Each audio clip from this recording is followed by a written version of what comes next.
Hey y'all, it's Kate from LoveStory, and today I want to talk about nonfiction. So I've noticed that there's a lot of booktubers that talk about fiction, which is great because it gets me back into reading fiction after so many years of dedicating my writing to nonfiction with my MFA thesis and everything.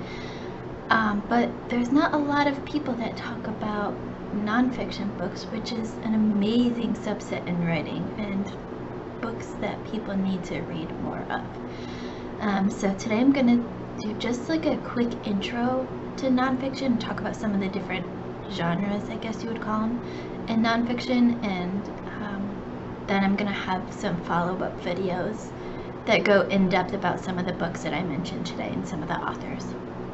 So the first bit that a lot of people think about when they think about nonfiction is memoirs, which is kind of like one of the narrative forms of nonfiction. And so some of my favorite memoirs that I've read include Born a Crime by Trevor Noah, Becoming by Michelle Obama. You've heard me talk about that one before. It's amazing. Just read it.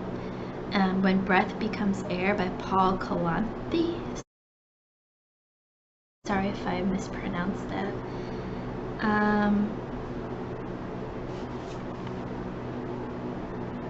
There's a glare, you can't really see that. A Moveable Feast by Ernest Hemingway. I didn't plan this out very well. Let's see. This Boy's Life, classic by Tobias Wolff. These are all classic memoirs too. Night by Eli Wiesel.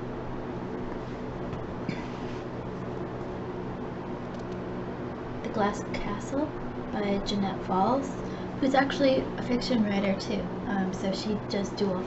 And also Maya Angelou, of course. You can't talk about memoirs without talking about I Know Why the Caged Bird Sings.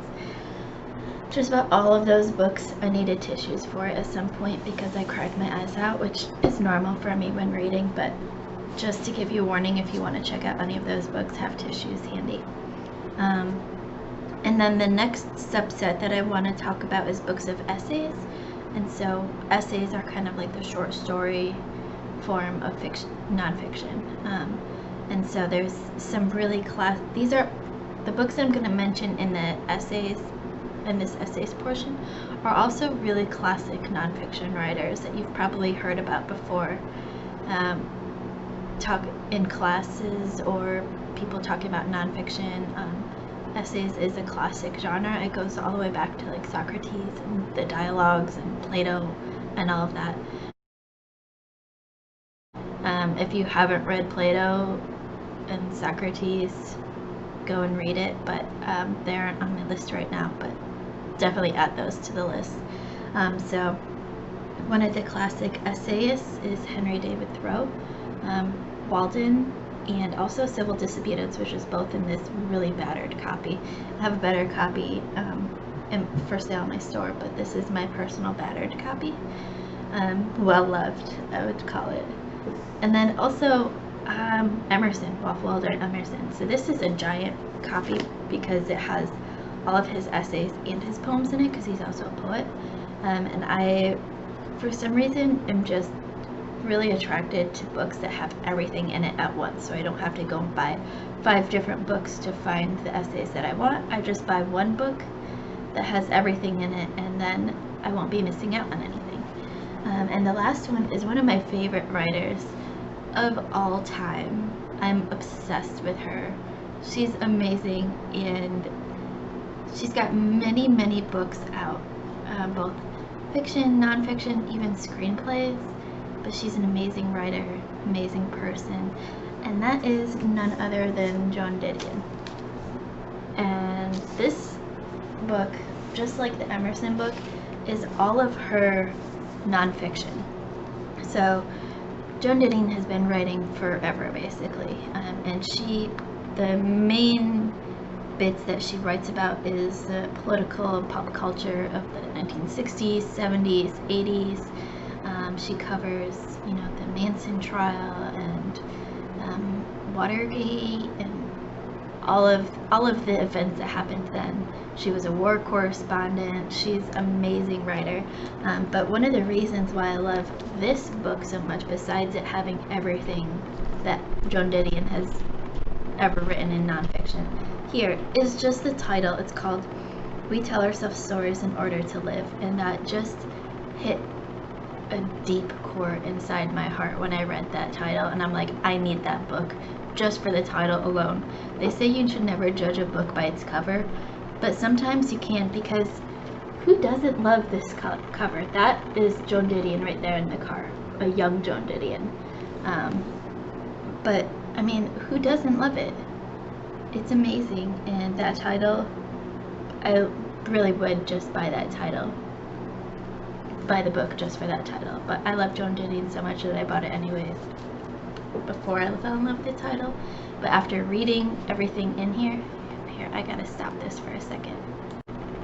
Okay, we're jumping back into nonfiction. That was really weird. My camera kept going out of focus and it was really distracting for me and probably for you all, so I'm really sorry about that. This camera is great, but sometimes it goes out of focus and you just don't have any control over it. So I was talking about Joan Didion, We Tell Ourselves Stories in Order to Live. Go buy it. Go get it from the library. If you don't want to read the entire book, my two favorite Joan Didion books of essays are Slouching Towards Bethlehem and The White Album. Those are probably her best and my favorites. And then I have some other classic nonfiction writers, in addition to Joan Didion, Henry David Thoreau, and Waldo. Emerson is David Sedaris, who writes humor, so his books are essays, humorous essays. And also David Foster Wallace, who's really hard to read if you're not used to him. He uses a lot of footnotes. He's a classic, but it takes a lot to read his. So I suggest going through some of these other books first before you get to his books, if you want to get to his someday. They're great essays, but they're really hard to get through. So just a forewarning on that. And then the last little section that I have to talk about is kind of like the other general nonfiction, narrative, things that don't fit under either memoirs or books of essays. So the first one is Between the World and Me by Ta-Nehisi Coates, and this is actually being made into a Netflix miniseries, I think, movie maybe, which would be interesting to see. But this book is basically him writing letters to his son about what's going on in the world today, and specifically in the U.S. It's amazing. The inside cover here says, in a profound work that pivots from the biggest questions about American history and ideals to the most intimate concerns of a father for his son, Ta-Nehisi Coates offers a powerful new framework for understanding our nation's history and current crisis. Americans have built an empire on the idea of race, a falsehood that damages us, all but falls most heavily on the bodies of black women and men, bodies exploited through slavery and segregation, and today threatened, locked up, and murdered out of all proportion. What it is like to inhabit a black body and find a way to live within it, and how can we all honestly reckon with this fraught history and free ourselves from its burden? Between the World and Me is Ta-Nehisi Coates' attempt to answer these questions in a letter to his adolescent son. Coates shares the story of his awakening to the truth about his place in the world through a series of revelatory experiences from Howard University to Civil War battlefields, from the south side of Chicago to Paris, from his childhood home to the living rooms of mothers whose children's lives were taken as American plunder. Beautifully woven from personal narrative, reimagined history, and fresh, emotionally charged reportage. But Between the World and Me clearly illuminates the past, bracingly confronts our present, and offers a transcendent future vision for a way forward. I mean, that just makes you want to read it and sit. It gives me goosebumps just reading that. And it has a Toni Morrison blurb on the back. So, like, you know, if Toni Morrison is blurbing it, it's gotta be good. She says, "I've been wondering who might fill the intellectual void that plagued me after James Baldwin died." Also, another amazing, amazing, amazing classic nonfiction writer. Go read Notes of a Native Son if you haven't yet. It's amazing. Clearly, it is Ta-Nehisi Coates, the language of Between the World and Me, like Coates' journey, is visceral, eloquent, and beautifully redemptive. And its examination of the hazards and hopes of black male life is as profound as it is revelatory. This is required reading. So if Toni Morrison says it's required reading, then it's required reading. And the last book I'm going to talk about today is actually a newer book. It came out last year. And I've been obsessed with it ever since. I've recommended it, I don't even know how many times. I've lost track of how many times. And that's The Library Book by Susan Orlean. And so this book is about the fire, the library fire that happened in California. And it's a nonfiction narrative of that, with pulling in journalistic tendencies to it. And holy cow, it is just incredible. Like, I don't even know how to talk about it without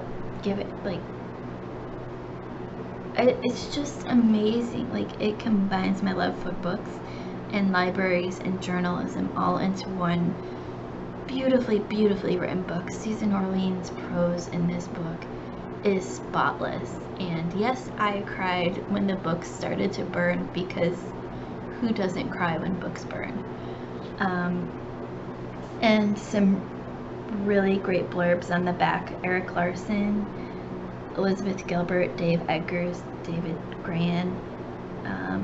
The short description says, "A dazzling love letter to a beloved institution and an investigation into one of its greatest mysteries, from the best-selling author, hailed as a national treasure by the Washington Post." And I think, if I remember right, so yeah, this was the Los Angeles Public Library that caught fire. Actually, on the day that I turned 1 year old, which is weird. That I feel like that's like an omen for me to love books and libraries so much as I do. April 29th, 1986. So this goes into the fire and how it started and the investigation into it and the history of the library, and it's got amazing pictures, even better prose, and it's just incredible. Please go read it. Get it from the library, used bookstore, Barnes & Noble, whoever you get your books from. The Library Book, yes, that's the title, by Susan Orlean. It's amazing. So that's just a quick introduction into nonfiction, the memoirs, the books of essays, classics, prose, narratives, etc., etc. Like I said, I'm going to be doing some other videos that goes into more detail about all of these books in these different genres in nonfiction, but I wanted to start the discussion on nonfiction because not enough people talk about nonfiction on BookTube.